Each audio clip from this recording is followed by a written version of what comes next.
இன்றைக்கி நம்ம ரவையும் அவளையும் பயன்படுத்தி ரொம்பவே அருமையான டேஸ்ட்டில் ஒரு சூப்பரான காலை டிஃபன் எப்படி செய்கிறதுன்னு பார்க்க போகிறோம். இதை நீங்கள் மதியம் லஞ்சுக்கு கூட லஞ்ச் பாக்ஸில் வச்சு விடலாங்க. சாப்பிட்றதுக்கு அவ்வளோ ஒரு அருமையான டேஸ்ட்டாக இருக்கும். இட்லி தோசைன்னு டெய்லி சாப்பிட்டு போர் அடித்தவங்களுக்கு இந்த மாதிரி நீங்கள் டிஃபன் செஞ்சு கொடுங்க. ரொம்பவே அருமையான டேஸ்ட்டாக இருக்கும். Hello friends, welcome to சமையலிலே.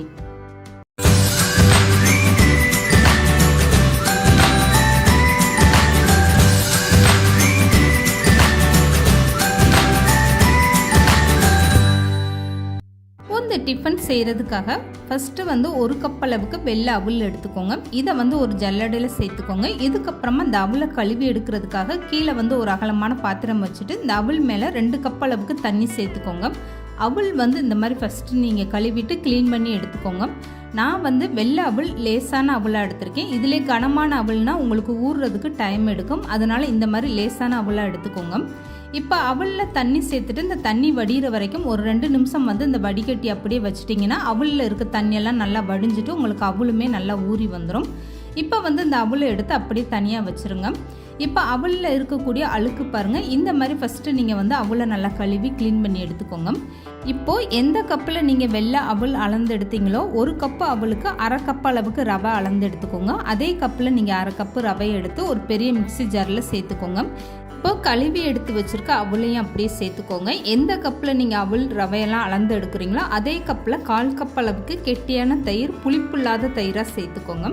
இப்போ இது கூடவே கொஞ்சமாக தண்ணி சேர்த்து நல்லா மூடி போட்டு இதை ஒரு கெட்டியான பக்குவத்தில் நீங்கள் நல்லா திக்காக அரைச்சி எடுத்துக்கோங்க. நல்லா வலுவலுன்னு அரைச்சி எடுத்துகிட்டு வந்துடுங்க. இப்போ அரைச்சி எடுத்துகிட்டு வந்த மாவு ஒரே பாத்திரத்தில் சேர்க்காம இந்த மாதிரி 2 கிண்ணமாக வச்சுட்டு பாதி பாதி மாவாக நீங்கள் சேர்த்துக்கோங்க. 2 கிண்ணத்துலேயுமே மாவு சரிசமமாக இருக்கிற மாதிரி இந்த மாதிரி நீங்கள் 2 பங்காக பிரித்து எடுத்து வச்சுக்கோங்க. இப்போ இந்த மாவு பார்க்கும்போதே தெரியும் எந்த அளவுக்கு நல்லா கெட்டியாக இருக்குது பாருங்கள். இப்போ மாவை நீங்கள் கையில் எடுத்து பார்த்தீங்கன்னா இந்த அளவுக்கு நல்லா நைஸாக இருக்கணும். மாவு குருணையாக இல்லாமல் இந்த மாதிரி நல்லா வலுவலுன்னு அரைச்சி எடுத்துகிட்டு வந்துடுங்க. இப்போ 2 பங்காக பிரித்து எடுத்த மாவில் 1 பங்கு மாவில் மட்டும் 1/2 ஸ்பூனுக்கும் கொஞ்சம் குறைவான ஆப்ப சோடா சேர்த்துக்கோங்க. இப்போ 1/2 ஸ்பூன் அளவுக்கு உப்பு சேர்த்துக்கோங்க. இந்த 1 பங்கு மாவு மட்டும் அப்படியே இருக்கட்டும். இது லாஸ்ட்டாக சேர்த்துக்கலாம். இப்போ இந்த மாவை அப்படியே தனியாக எடுத்து வச்சுருங்க. இதுக்கப்புறம் உப்பு சேர்த்துருக்க மாவில் கொஞ்சமாக தண்ணி சேர்த்துட்டு மாவை நல்லா இந்த மாதிரி ஒரு திக்கான பேஸ்ட்டாக நீங்கள் கரைச்சி எடுத்துக்கோங்க. இப்போ இந்த மாவை நான் கரைச்சிட்டு எடுத்து காட்டுறேன் எந்த அளவுக்கு மாவு நல்லா திக்காக இருக்கணும். ரொம்பவும் நீங்கள் தண்ணி கலந்துடக்கூடாது. ஒரு இட்லி மாவு பதத்தில் இந்த மாதிரி நீங்கள் கெட்டியாக கரைச்சி எடுத்து வச்சுக்கோங்க. இப்போ ஆப்பசோட உப்பெல்லாம் சேர்த்து நல்லாவே கரைச்சி எடுத்தாச்சு. இதுக்கப்புறமா இந்த மாதிரி ஒரு ரவுண்டான தட்டு எடுத்துக்கோங்க. இதில் லேசாக எண்ணெய் அப்ளை பண்ணிக்கோங்க. தட்டை சுற்றியுமே இந்த மாதிரி எண்ணெய் படுற மாதிரி நல்லா எண்ணெயை தடவி எடுத்துக்கோங்க. இதுக்கப்புறம் ஆப்பசோட உப்பெல்லாம் சேர்த்து கரைச்சி எடுத்து வச்சுருக்க மாவை அப்படியே சேர்த்துக்கோங்க. இப்போ இந்த மாவு எல்லா பக்கமும் படுற மாதிரி ஈவனாக இந்த மாதிரி நீங்கள் தட்டை வச்சு மாவை நல்லா குலுக்கி விட்டுருங்க. இப்போ இந்த மாவை வேக வச்சு எடுக்கிறதுக்காக ஒரு இட்லி பாத்திரத்தில் 2 கிளாஸ் அளவுக்கு தண்ணி சேர்த்துக்கோங்க. இதுக்கப்புறம் உள்ளே ஒரு ஸ்டாண்ட் வச்சுட்டு எடுத்து வச்சுருக்க மாவு அப்படியே தட்டோடு உள்ளே வச்சுருங்க. இப்போ மூடி போட்டுட்டு இந்த மாவை கரெக்டாக ஒரு 10 நிமிஷம் வேக வச்சு எடுத்துக்கோங்க. இப்போ இது வேகிற டயத்தில் ஒரு உருளைக்கிழங்கு மசாலா ரொம்பவே சூப்பராக தயார் பண்ணிடலாம். இதுக்காக 1/2 உருளைக்கிழங்கு நான் அந்த மாதிரி பெரிய உருளைக்கிழங்கு எடுத்து அதை தோல் நீக்கிட்டு வேக வச்சுருக்கேன். இப்போ வேக வச்ச உருளைக்கிழங்கை கை வச்சு இந்த மாதிரி நல்லா மசிச்சு விட்டுருங்க. கொஞ்சம் கூட கெட்டியாக இல்லாத அளவுக்கு நல்லா மசிச்சு எடுத்துக்கோங்க. இப்போ இது கூடவே 1/4 கப் அளவுக்கு பச்சை பட்டாணி நான் சேர்த்துருக்கேன். நீங்கள் வேக வச்ச பட்டாணி கூட சேர்த்துக்கோங்க. காஞ்ச பட்டாணினா அதை நல்லா வேக வச்சுட்டு அதுக்கப்புறம் சேர்த்துக்கோங்க. பச்சை பட்டாணினா நீங்கள் அப்படியே சேர்த்துக்கோங்க. இப்போ 1 ஸ்பூன் அளவுக்கு இதில் சில்லி ஃப்ளெக்ஸ் சேர்த்துக்கோங்க. இப்போ மசாலாவுக்கு தேவையான அளவு உப்பு சேர்த்துக்கோங்க. 1/4 ஸ்பூனுக்கும் கொஞ்சம் குறைவான மஞ்சள் தூள் சேர்த்துக்கோங்க. இப்போ 1/4 ஸ்பூன் அளவுக்கு தனி மிளகாய் தூள் சேர்த்துக்கோங்க. இது கூடவே ஒரு பெரிய வெங்காயம் அதை நல்லா பொடிசாக கட் பண்ணிவிட்டு அதை சேர்த்துக்கோங்க. அது கூடவே ஒரு சின்னதாக பச்சை மிளகாவும் கட் பண்ணிவிட்டு சேர்த்துக்கோங்க. இப்போ இது கூட கட் பண்ண கொத்தமல்லி தூவிக்கோங்க. நல்லா பொடிசாக கட் பண்ணிவிட்டு தூவிடுங்க. இப்போ இது கூட 2 ஸ்பூன் அளவுக்கு சாட் மசாலா சேர்த்துக்கோங்க. இதில் நான் உருளைக்கிழங்கு, பச்சை பட்டாணியெல்லாம் சேர்த்துருக்கேன். நீங்கள் விருப்பப்பட்ட பீன்ஸு, கேரட்டை கூட பொடிசாக கட் பண்ணிவிட்டு சேர்த்துக்கலாம். இப்போ 1/2 ஸ்பூன் அளவுக்கு கறி மசாலா தூள் சேர்த்துக்கோங்க. இதெல்லாமே சேர்த்துட்டு தண்ணி எதுவுமே சேர்க்காம இந்த மசாலா, வெங்காயம், உருளைக்கிழங்கு, பட்டாணி எல்லாமே சேர்ந்து ஒன்றா மிக்ஸ் ஆகிற வரைக்கும் இந்த மாதிரி ஒரு கரண்டி வச்சு நல்லா இப்படி கலந்து கொடுத்துருங்க. இப்போ வந்து உருளைக்கிழங்கு மசாலா ரொம்பவே சூப்பராக தயாராகிடுச்சு பாருங்கள். இந்த உருளைக்கிழங்கு மசாலா அப்படியே இருக்கட்டும். இப்போ வந்து 10 நிமிஷத்துக்கு அப்புறம் இந்த மாவு வெந்துருச்சா இல்லையான்னு பார்க்கலாம். இப்போ 10 நிமிஷம் கழித்து மூடியை திறந்து பாருங்கள். இதுக்கப்புறம் வெந்துருச்சா இல்லையான்னு செக் பண்ணி பார்க்க இந்த மாதிரி கத்தியை எடுத்துகிட்டு இப்படி நடுப்பகுதியில் விட்டு பாருங்கள். கத்தியில் ஒட்டாமல் வந்தால் ரொம்பவே சூப்பராக வெந்துருச்சு. இதுக்கப்புறம் ஸ்டவ் ஆஃப் பண்ணிவிட்டு இந்த மாவை அப்படியே வெளியே எடுத்து வச்சுருங்க.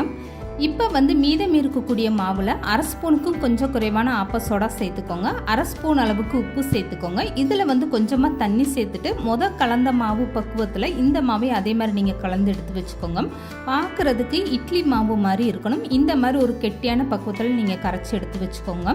இந்த மாவு ஏன் இப்படி லாஸ்ட்டாக கரைச்சி எடுக்கிறோம்னா, ஃபஸ்ட்டு நீங்கள் ஆப்ப சோடா உப்பெல்லாம் சேர்த்து கரைச்சி வச்சுட்டிங்கன்னா மாவு வந்து ரொம்ப பொங்கிட்டு வந்துடும். அதனால் இந்த மாதிரி கடைசி நேரத்தில் நீங்கள் உப்பு ஆப்ப சோடாலாம் சேர்த்து கரைச்சி எடுத்துக்கோங்க.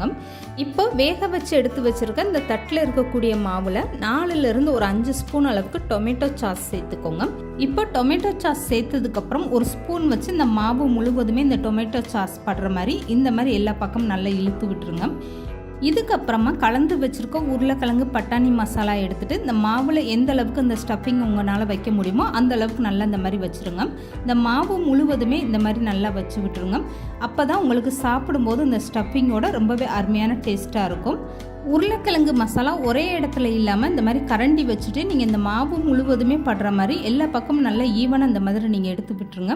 அப்போ தான் உங்களுக்கு இந்த டிஃபன் சாப்பிடும்போது இந்த மசாலாவோட நல்லா ஒரு அருமையான டேஸ்ட்டாக இருக்கும். இப்போ வந்து உருளைக்கிழங்கு மசாலா எல்லாமே இந்த மாதிரி வச்சாச்சு. இதுக்கப்புறமா கரைச்சி எடுத்து வச்சுருக்க இந்த மாவை வந்து இப்படி மேலே சேர்த்துருங்க. எல்லா பக்கமே ஈவனாக படுற மாதிரி இந்த மாவை இப்படி சேர்த்துருங்க. இந்த மசாலா மேலே நீங்கள் கரைச்சி வச்சுருக்க மாவு சேர்த்ததுக்கப்புறம் ஒரு ஸ்பூன் வச்சு இந்த மாதிரி மாவை நல்லா ஈவனாக மசாலா தெரியாத அளவுக்கு இந்த மாவை எல்லா பக்கமும் நல்லா எடுத்து விட்டுருங்க.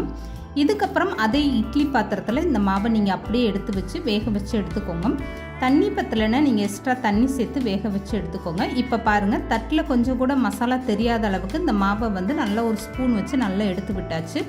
இப்போ வந்து இந்த தட்டை தூக்கி அப்படியே இட்லி பாத்திரத்தில் வச்சு கரெக்டாக ஒரு 15லிருந்து 20 நிமிஷம் நீங்கள் வேக வச்சு எடுத்துக்கோங்க. உள்ளே சேர்த்துருக்க மசாலாலாம் நல்லா வெந்து வர்றதுக்கு உங்களுக்கு கொஞ்சம் டைம் எடுக்கும். அதனால் குறைஞ்சது ஒரு 15 நிமிஷம் நீங்கள் வேக வச்சு எடுத்துக்கோங்க. இப்போ இந்த மாவு இருக்க தட்டை தூக்கி அப்படியே இட்லி பாத்திரத்தில் வச்சு இதை வந்து மூடி போட்டுட்டு ஒரு 10 நிமிஷம் கழித்து நான் மூடியை திறந்து காட்டுறேன். வெந்துருச்சா இல்லையான்னு செக் பண்ணி பார்க்கலாம்.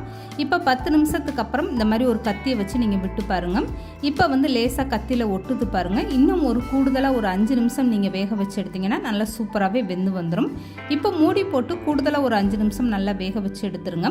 இப்போ ஒரு 5 நிமிஷம் கழிச்சு இதே மாதிரி நீங்கள் மூடியை திறந்துட்டு கத்தி எடுத்து இந்த மாதிரி உள்ளே விட்டு பாருங்கள் வெந்துருச்சா இல்லையான்னு. இப்படி குத்தி பார்த்தீங்கன்னா உங்களுக்கு கத்தியில் ஒட்டாமல் ரொம்பவே சூப்பராக வந்திருக்கு பாருங்கள். இப்போ வந்து இந்த மசாலா மாவெல்லாம் சேர்ந்துட்டு ரொம்பவே அருமையாக வெந்து வந்துருச்சு. இப்போ ஸ்டவ் ஆஃப் பண்ணிவிட்டு இந்த தட்டை எடுத்து அப்படியே வெளியே வச்சுருங்க. குறைஞ்சது ஒரு 10 நிமிஷம்னாலும் நல்லா ஆற வச்சுருங்க. கொஞ்சம் கூட உங்களுக்கு கையில் ஒட்டாமல் ரொம்பவே சூப்பராக இருக்கும். இப்போது 10 நிமிஷம் கழித்து நீங்கள் இந்த மாதிரி ஒரு கத்தி வச்சுட்டு தட்டோட ஓரங்கள்லாம் நல்லா எடுத்து விட்டுருங்க. இதுக்கப்புறமா உங்கள் விருப்பப்படி நீங்கள் கட் பண்ணி எடுத்துக்கோங்க. நல்லா ஆற வச்சுட்டு நீங்கள் கட் பண்ணும்போது தான் கத்தியில் ஒட்டாமல் ரொம்பவே ஈஸியாக கட் பண்ண வரும். தட்டுலையுமே உங்களுக்கு அப்போ தான் எடுக்கும்போது ஒட்டாமல் நல்லா ஈஸியாக எடுக்க வரும். இந்த மாதிரி நீங்கள் கட் பண்ணி ஃபஸ்ட்டு எடுத்து வச்சுக்கோங்க. சின்ன சின்ன பீஸாக இந்த மாதிரி கட் பண்ணி எடுத்துக்கோங்க. இப்போ பாருங்கள், பார்க்கும்போது உள்ளே வந்து இந்த மசாலாவோட பார்க்குறதுக்கு எவ்வளோ சூப்பராக இருக்குது பாருங்கள். இந்த மாதிரி சின்ன சின்ன பீஸாக கட் பண்ணிவிட்டு அதுக்கப்புறமா நீங்கள் தட்டிலேருந்து வெளியே எடுத்து வச்சுருங்க.